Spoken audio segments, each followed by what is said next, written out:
नमस्कार दोस्तों, आप सुन रहे हैं मेरी कहानी मेरी जुबानी। सुबह होते ही हर कमरे से एक कप कड़क चाय की ऑर्डर आ ही जाती है। राकेश आवाज़ देता है, सुधा एक कप कड़क चाय हो जाए। सुधा की आंख खुलती है और उसके कानों में बस एक कप कड़क चाय की डिमांड होती है। बाबूजी अपने ही कमरे से कहते हैं, बहू मेरी चाय यही ले आना और चीनी ज़रा कम डालना, मुझे सुबह सुबह बहुत मीठी चाय पीने की आदत नहीं है। सुधा चुपचाप से सुन रही है। सासू माँ कहती है, बेटा मेरा कमरा में ही मेरी चाय ले आना और चाय थोड़ी मीठी बनाना, सुबह सुबह फीकी चाय पीने से पूरा दिन खराब हो जाता है। सुधा ये भी सुन रही है। राकेश फिर से आवाज़ देता है, क्या यार उठो ना, एक कप कड़क चाय बनाकर दो ना, थोड़ी इलायची थोड़ी काली मिर्च डालना उस। सुधा मन ही मन मुस्कुराती है और कहती है, हाँ मैं चाय बनाने वाली मशीन जो हूँ, किसी को फीकी चाय चाहिए, किसी को ज़्यादा चीनी चाहिए तो किसी को कड़क चाय चाहिए। सुधा याद करती है जब वो कुंवारी थे और उसके पिता चाय मांगते थे सुबह सुबह तो माँ के पैरों में दर्द होता था। माँ आवाज़ देती थी, सुधा बेटा बाबूजी को एक कप चाय बना कर दे दो, तो सुधा झुंझला कर कहती थी, माँ सुबह सुबह मेरा मूड मत खराब करो, पापा का क्या है दिन भर चाय पीते रहते हैं, आप ही संभालो, मैं नहीं दे सकती इतना चाय, मैं जब नहा धोआ कर किचन में जाऊँगी तो एक कप चाय दे दूँगी, अभी तुम बना दो ना। माँ पैरों में दर्द होने के बावजूद भी धीरे धीरे रसोई जाती और पिताजी को एक कप चाय देती, पर सुधा उठकर नहीं देती। आज ससुराल में किसी को भी जवाब नहीं दे सकती है और हर किसी की फरमाइशी चाय उसके कमरे में पहुंचानी पड़ेगी। किसी ने ये नहीं कहा कि सुधा अपने लिए भी एक कप अच्छी सी चाय बना लेना। सुधा मन ही मन मुस्कुराती और कहती है, यही तो विडंबना है बहू की। छोटी ननद रसोई में कुछ बर्तनों की आवाज़ कर रही है। सुधा समझ जाती है कि छोटी ननद गुस्से में चाय बनाने गई है, मैं जो देर कर रही हूँ। सासू माँ से तो आज मेरी खैर नहीं होगी अगर ननद रानी ने चाय बना दी। सुधा भागती हुई सर पे आंचल ढकते हुए किचन जाती है। कहती है, दीदी आप हटिए, मैं बना रही हूँ चाय। छोटी ननद आरती कहती है, रहने दीजिए भाभी, आप सो रही थी इसीलिए मुझे लगा मैं बना देती हूँ, अगर आपके पैरों में दर्द है तो आप जाकर सोइए, मैं आपकी चाय आपके कमरे में पहुँचा दूंगी। सुधा समझ जाती है इस बात में ताना मारा जा रहा है मुझे। वो कहती है, नहीं दीदी मुझे पैरों में कोई दर्द नहीं, आप जाइए ना, मैं चाय ला रही हूँ। छोटी ननद थोड़ी सी बर्तनों को खनकाते हुए वहाँ से पैर पटक कर निकल जाती है और अपने कमरे में जाकर वहीं से आवाज़ देती है, भाभी मेरी चाय और कुछ नमकीन मेरे कमरे में ही ला देना। सुधा एक एक करके 4 बार चाय बनाती है। बाबूजी की फीकी चाय बनाने के बाद हटा लेती है एक कप और उसमें से थोड़ी सी चीनी मिलाकर थोड़ी माँ को मीठी चाय देती है। पति के लिए अलग से चाय चढ़ाती है जो बहुत ही कड़क होनी चाहिए। तेज पत्ते, काली मिर्च और इलायची डालकर पूरा खौलाया जाता है उस चाय को और तब जाकर बनती है पतिदेव की 1 कप कड़क चाय।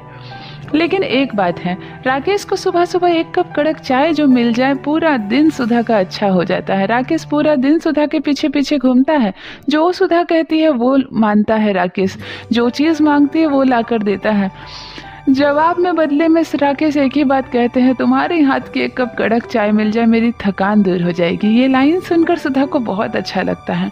सास ससुर ननद किसी ने कभी कोई तारीफ नहीं की, चाहे सुधा ने कितनी भी मेहनत से और स्वादिष्ट खाना क्यों ना बनाया हो, लेकिन 1 कप कड़क चाय पीकर राकेश जो तारीफ करता है सुधा का, कि सुधा का शर्म से तो गाल ही लाल हो जाते हैं। राकेश के ऑफिस में उनके कुछ बॉस और उसके कुछ सीनियर्स को राकेश ने घर पर डिनर के लिए बुला लिया है। राकेश फ़ोन करके सुधा को कहते हैं कि सुधा देखो, कल मैंने डिनर प्लान किया है और हमारे ऑफिस से 7 लोग आएंगे, तुम कल रात के डिनर के लिए अच्छी अच्छी मेन्यू तैयार कर लेना और सब कुछ तुम्हें ही बनाना है, सोच लेना। सुधा ने कहा, ये बात घर आकर रात को नहीं कह सकते थे क्या? राकेश ने कहा, बस मेरे मन में आया और यही बहाने तुमसे बात भी हो जाती है। सुधा मुस्कुराती है और कहती है, किसी बात की चिंता मत कीजिए, आपके बॉस खुश होकर जाएंगे, इतना स्वादिष्ट खाना बनाऊंगी। राकेश अगले शाम जब आता है घर तो सुधा कहती है, सुनिए जी, कल ऑफिस के लोग आ रहे हैं, मैं ही सामने रहूंगी, सबको डिनर करवाऊंगी, मेरे पास एक अच्छी साड़ी नहीं है, मैंने एक बहुत अच्छी साड़ी स्टोर में देख रखी है, मुझे वो लेकर दो ना। राकेश मुस्कुराने लगता है और कहता है, मेरी जान 1 कप गरम गरम कड़क चाय बना कर लाओ और साड़ी की जो कीमत है वो मुझसे ले जाओ और तुम कल खरीद लेना। सुधा बहुत खुश हो जाती है, तुरंत भागकर किचन जाती है और 1 कप गरम चाय बना कर लाती है राकेश के लिए। राकेश चाय पीते हैं और कहते हैं, कितना कीमत है साड़ी की?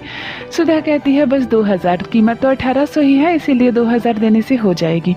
राकेश अपने पर्स से 2000 रुपये निकालकर सुधा को देते हैं और कहते हैं, कल दिन में जाकर तुम साड़ी ले आना, क्योंकि शाम से तुम डिनर बनाने में बिजी हो जाओगी। सुधा बहुत खुश होती है, मन में यही सोचती है कि 1 कप कड़क चाय मैं क्या देती हूँ, मेरे पति पर तो मेरा जादू ही चल जाता है।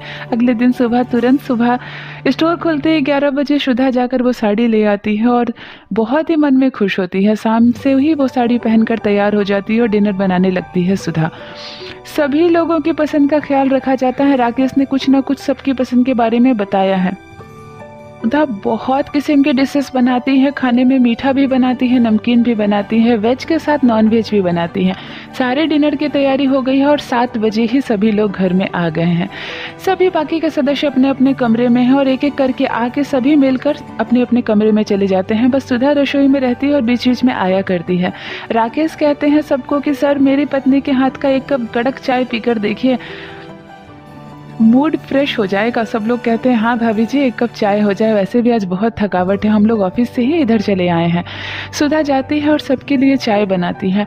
जैसा पति को कड़क चाय बनाकर देती है वैसा ही सबके लिए बनाकर लाती है। सभी चाय की पहली चुस्की लेते ही हैरान रह जाते हैं कि ये तो हमारे ऑफिस के सामने जो कड़क चाय वाला है उससे भी अच्छी चाय है। सभी कहने लगते हैं राकेश को, यू आर लकी मैन, तुम्हें तो ऐसी चाय रोज पीने को मिलती होगी। राकेश मुस्कुराते हुए सुधा की तरफ एक नज़र भर देखता है। सुधा शर्म से आंखें नीचे कर लेती है। सुधा को ऐसा अहम होता है अपने ऊपर कि मैं बहुत खुशनसीब हूँ जो राकेश जैसे पति मुझे मिले हैं। आज इतने लोगों के सामने मेरी चाय की तारीफ़ करके मेरा सम्मान बढ़ा रहे हैं। चाय की सच में सबने बहुत तारीफ़ की। उसके बाद थोड़ी देर के बाद सुधा कहती है डिनर तैयार है और ठंडी हो जाएगी, आप लोग खा लीजिए। सबको सर्व किया जाता है डिनर और सुधा बहुत ही प्रेम से आदर से सबको डिनर करवाती है। डिनर के बाद सभी घर जाने लगते हैं और सुधा की और राकेश की खूब तारीफ होती है। सभी राकेश को कहते हैं राकेश तुम बहुत लकी हो, ऐसी पत्नी बहुत किस्मत से मिलती है। इतना स्वादिष्ट खाना भाभी जी हमने कभी नहीं खाया था, और हाँ आपके हाथ की कड़क चाय पीने के लिए हम फिर आएंगे। सुधा कहती है जरूर आइएगा भाई साहब, मैं हमेशा कहूँगी कि जब आप लोगों को कड़क चाय पीनी हो इनके साथ आप लोग आ जाया कीजिएगा। राकेश को बहुत खुशी होती है। सुधा ने बहुत ही अच्छे स्वभाव और व्यवहार के साथ सबके साथ ट्रीट की और सच में इसका नतीजा ये होता है कि राकेश की कुछ ही दिनों के बाद प्रमोशन हो जाती है। राकेश सुधा को बहुत थैंक यू कहता है कि यार तुम्हारे हाथ की चाय ने तो कमाल कर दी। सुधा अपने ऊपर बहुत मुस्कुराती है और बहुत उसे खुशी होती है कि मैं चलो इस लायक तो हूँ, घर में कोई तो मुझे कीमत नहीं लगाता, पर मेरे हाथ की कड़क चाय ने आज मेरे पति को प्रमोशन दिला दिया। तो ये थी दोस्तों एक पति पत्नी की एक साधारण सी कहानी जिसमें 1 कप कड़क चाय की वजह से पति का प्यार मिलता है पत्नी को। आशा करती हूँ दोस्तों ये कहानी आपको अच्छी लगी होगी। मेरी कहानियाँ पसंद आए तो चैनल को सब्सक्राइब जरूर कीजिए। बने रहिए मेरे साथ। आप सुन रहे हैं मेरी कहानी मेरी जुबानी। धन्यवाद।